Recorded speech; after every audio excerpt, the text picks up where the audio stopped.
Is there a purpose in human beings being here? Were we put here, or did we just evolve from a spineless amoeba, single-celled amoeba? Where are we going? Is there purpose to life? And what is the way? And let me say here that I bring you absolutely certain hope, a hope that is absolutely sure, and that is that there is coming in this generation, in the generation in which you live, world peace, prosperity, universal prosperity, happiness, brimful and running over, and salvation to mankind. The World Tomorrow. The Worldwide Church of God presents The World Tomorrow with Herbert W. Armstrong.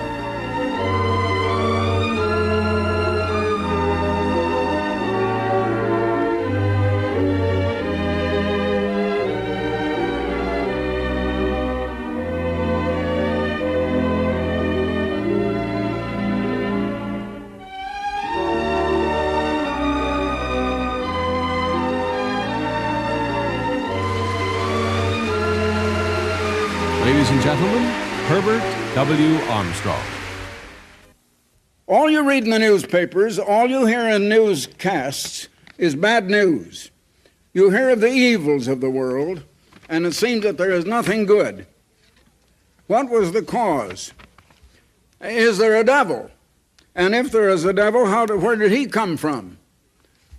I'm going to answer all of those things, but to answer, let me say it's a good deal like going into a motion picture show, and you go in about 3/4 of the way along in the movie, and you don't know what went before. You didn't see what led up to what you're seeing near the end, and you can't understand it. It doesn't make sense if you don't know what went before. In order to answer the questions that I put to you that are the most important things in this world to know, I must begin at the beginning. And the beginning is not history, it's prehistory. It's before there was any history. It is before Jesus Christ. Now, I suppose that most people would say that the beginning, if you're going to begin at the beginning in the Bible, would be Genesis 1, verse 1. That's the first verse in all the Bible.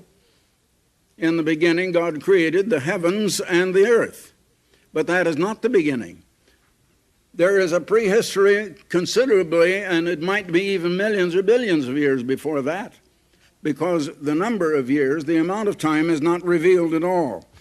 And the beginning then is John, the first chapter, and the first 3 verses. In the beginning was the Word. Now that word is translated into the English language from the original Greek. It means the one who speaks and is the spokesman of the Godhead. And the Word was with God, and the Word was God. Now, the Word was one personage. That personage was with God, another personage. But that first personage of the Word was also God. And so they are both God. That is the real beginning. And that is before there was any earth. That is actually before there was any such thing as a physical universe. There was no earth, there was no sun, there were no planets, there were no galaxies. All that had come later. The second verse says, the same was in the beginning with God, that is, the spokesman, the Word. All things were made by him, and without him was nothing made that was made. In the 3rd chapter of Ephesians, there's a verse that says, God created all things by and through Jesus Christ.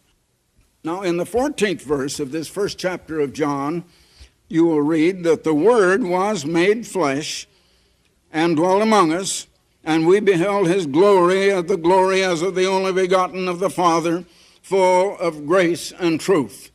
That Word then became Jesus Christ. Now, there is no evidence of any physical universe of any kind at the time. They were just in outer space. if you can think about that. I can understand how this God and the Word, who are alone in space, and no other living creatures of any kind in existence anywhere, and how they must have thought out what to do and planned. And they might have taken millions of years doing it. The amount of time is not revealed at all in the Bible. We don't know. But we do know this, that they created angels first. Angels are made out of spirit. They're not made out of matter. Now, angels were created before the earth. You know, Job was a man who lived long, long ago in most ancient times. And Job apparently had built a great building. And I feel that it is certain that Job was the actual designer and builder of the Great Pyramid of Giza. Job was a man of great ability, great knowledge, great mind. Job was so near perfect that even Satan the devil couldn't find anything wrong with him. Satan is the accuser of God's people, but Satan wanted to accuse Job and had nothing to accuse him of. And Satan argued with God that if you take away from him all he has, then you'll find he'll turn against you and he will begin to commit sin. So God allowed it. Satan took away all of his sons, his children, all of his great vast wealth. He was the wealthiest man in the East, and left just Job and his wife penniless. And still Job did not sin. Satan then came to God and says, well, he says a man will do anything to save his own life. Let me touch him and then see if he doesn't turn against you. And God says, all right, I'll let you touch him, but spare his life. I will not give you any right to take his life. So Satan thought of the most painful thing that he could inflict on Job, short of death, and that was to fill him with boils from head to foot. Then Job's three friends came, and they began a discussion. That's what the book of Job is all about. His three friends thought that all that happened to Job was Job's own fault, and he'd brought it on himself. And Job insisted on his own righteousness, and that it was not a result of any sins on his part. And in the 38th chapter, it says, then the Eternal answered Job out of a whirlwind and said, verse 4, where wast thou when I laid the foundations of the earth? Now this doesn't make sense if Job had not built a great building, the greatest building on earth, the tallest and highest building until the Woolworth Tower was built down in Wall Street, New York, or just off of Wall Street. So Job had built some great building. Declare if thou hast understanding. Who hath laid the measures thereof, if thou knowest, or who hath stretched the line upon it? Talking in the language of one that would build a great master building. Whereupon are the foundations thereof fastened? Or who hath laid the cornerstone thereof, when the morning stars sang together, and all the sons of God shouted for joy?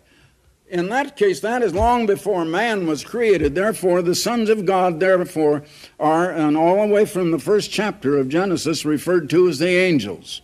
The angels then were in existence before the earth. They shouted for joy at the completion of the earth. Why did they shout? Because this earth was created to become their abode. Angels occupied this earth before any human man. Now, how many know that? How many ministers, how many evangelists ever tell you that? They don't begin way back there at the beginning. And if you don't get that beginning, you can't understand the present unless you know what has led up to it. Now, God created angels out of spirit, still no matter, until we come to the first chapter of Genesis, which comes next. In the beginning, God created the heavens, and it should be plural, as Moses wrote it in the Hebrew language, and the earth. In other words, God created the earth and the whole universe. But he created angels first. Now he created the physical, material universe. He created it first for the angels. He had a most important job for them to do.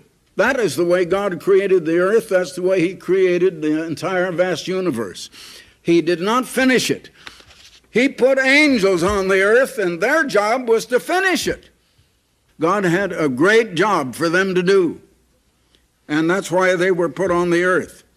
But now, what is the most important thing that God can create?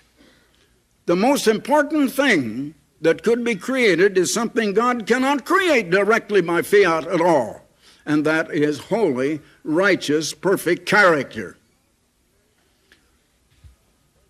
If God made the angels so that they had to do just the right perfect thing and never could do anything else, they would be like a machine that does what its maker has intended, but it has no mind, it can't think, there's no character. That isn't what God wanted. So he created the angels with minds. He gave the angels knowledge. He showed the angels his way of living. And when he put them on the earth in order that they would work together in accomplishing his purpose, and this was the trying ground, and if they could succeed in finishing what he wanted finished on this earth, then they would go to the other planets of our solar system, like Mars, Jupiter, Saturn, and the others.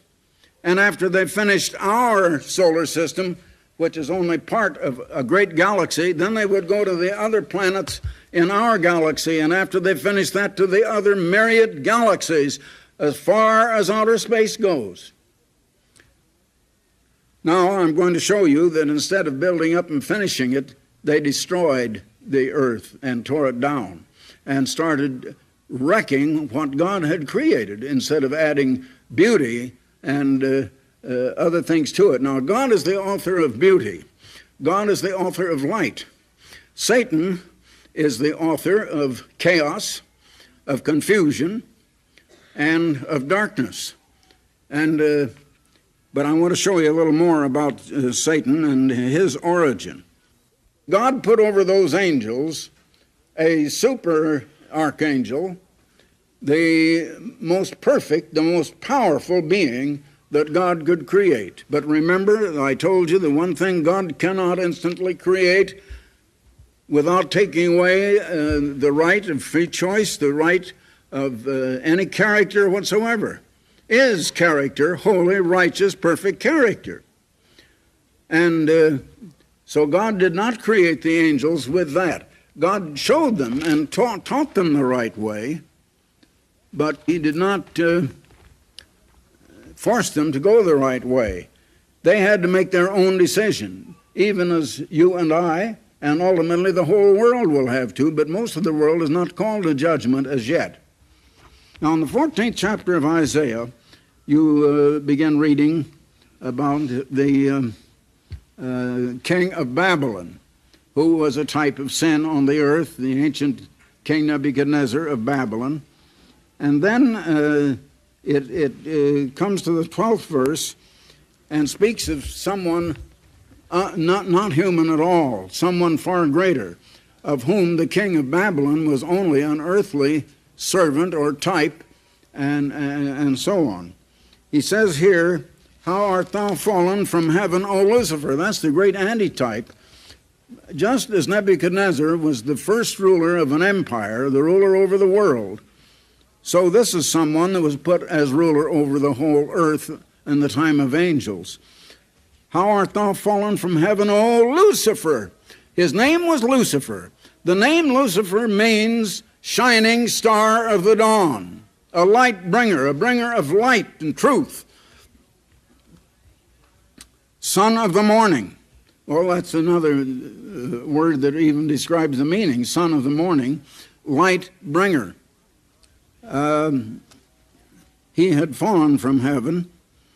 "How art thou cut down to the ground, which didst weaken the nations?" Or a better translation, "How art thou, who did weaken the nations, cut down to the ground? For thou hast said in thine heart, I will ascend into heaven. I will exalt my throne above the stars of God. Now, he had a throne. I want you to notice that. He was a king. He was over the angels. He had a throne. His throne was on the earth because it was under the clouds. He was going to ascend to heaven above the clouds. I will sit also upon the mount of the congregation in the sides of the north. That is the only description in the Bible of the place of the throne of God in the far north. Astronomers find very little in the far north. He continued and said, I will ascend above the height of the clouds. So he was on the earth. I will be, it says here, like the Most High, but a better translation is, I will become the Most High myself. I'm going to take away the throne from God. I'm going to sit as the ruler myself. Yet thou shalt be brought down here to hell, which in the Hebrew language and it's Sheol, and means the grave.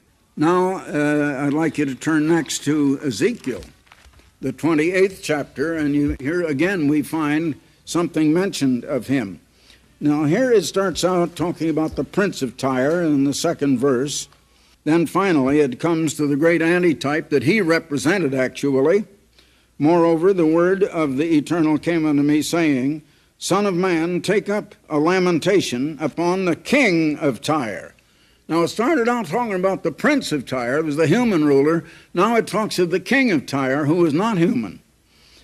And say unto him, Thus says the Lord Eternal, Thou sealest up the sum full of wisdom and perfect in beauty. Never can you find a place where God says that of any human man. Perfect in beauty. The only one that it could possibly be said of would be Jesus Christ. Thou hast been in Eden, the garden of God. So he was here on the earth, and that's where his throne was. Every precious stone was thy covering. And then it goes on to mention many of them. And continuing now in verse 14, Thou art the anointed cherub that covereth. Now that takes us immediately back to the 24th and 25th chapters of Exodus, where God was revealing to Moses something about the throne of God in heaven. Thou wast upon the holy mountain of God. Thou hast walked up and down in the midst of the stones of fire. Now get this, listen. Thou wast perfect in thy ways from the day that thou wast created. He was not a born being like we are. He was a created being.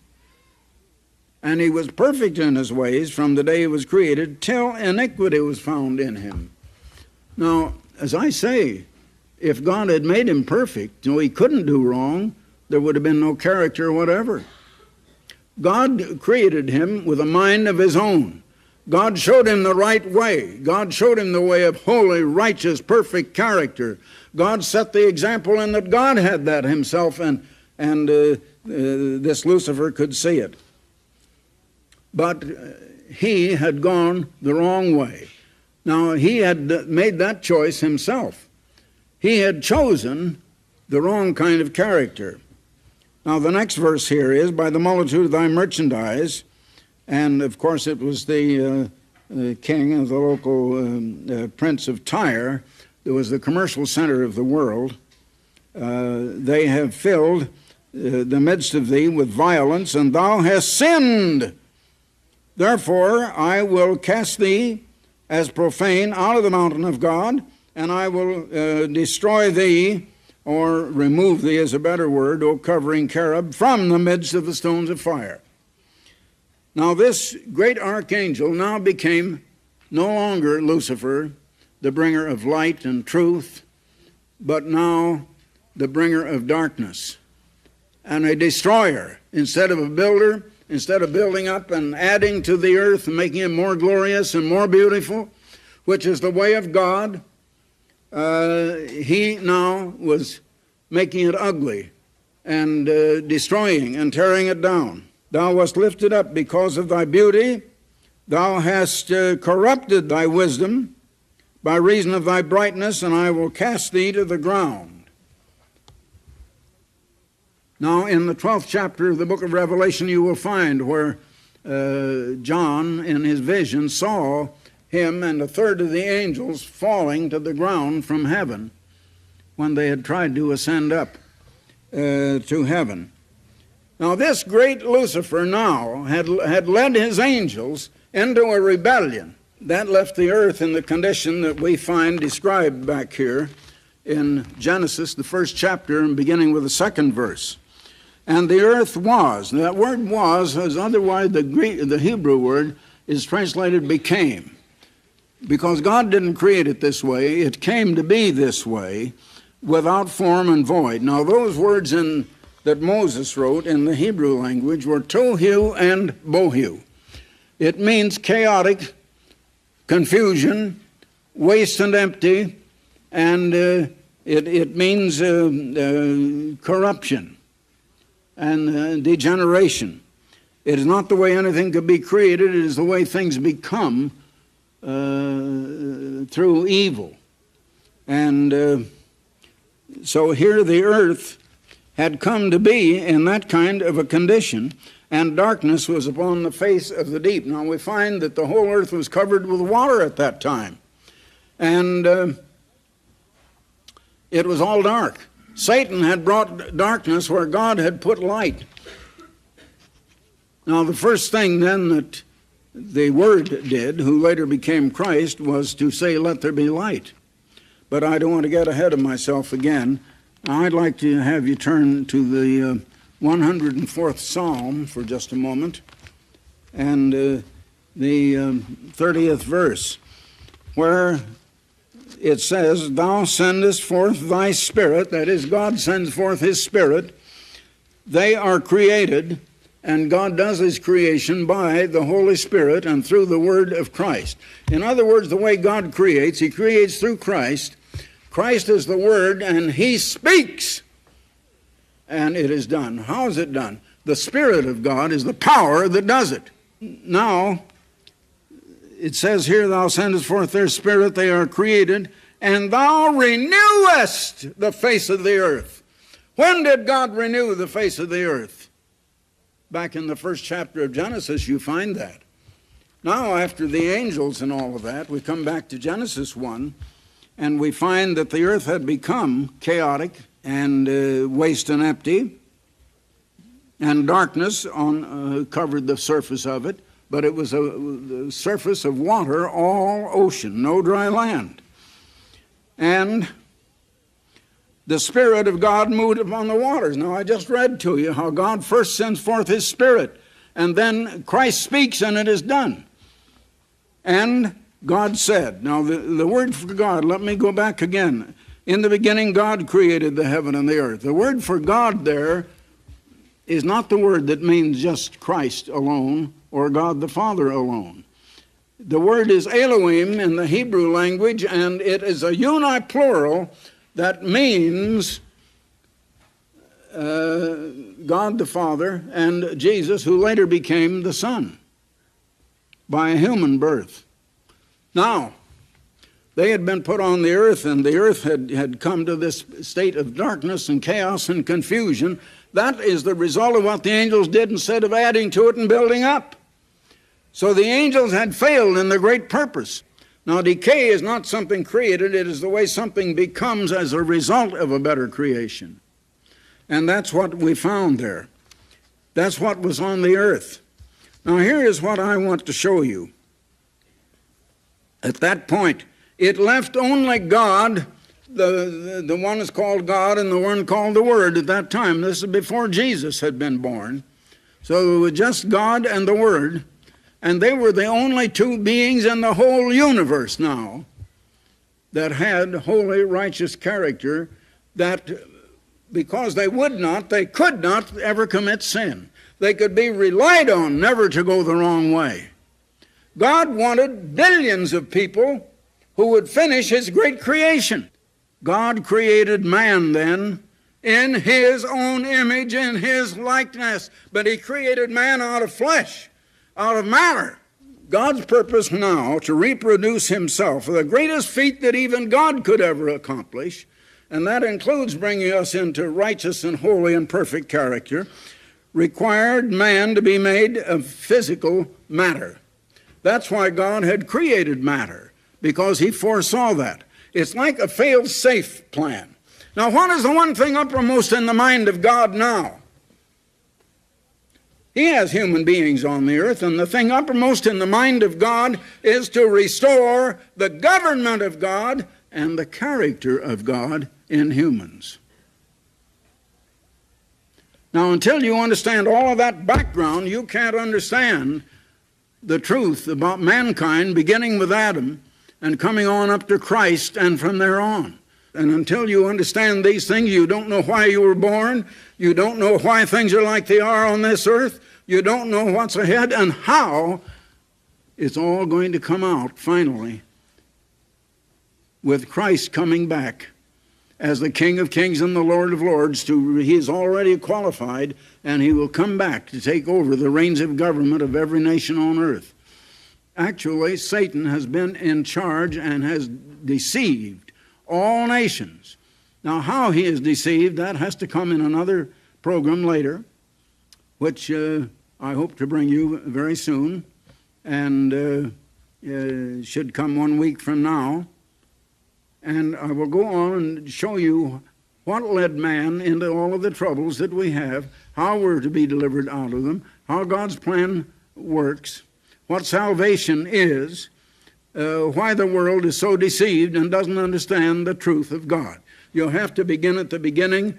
Today I have begun at the beginning, and I have brought you up to the time when God was restoring and recreating the surface of the earth for man. Next time I will begin with the creation of man and what went on from there. So that will be it for this time. Goodbye, friends.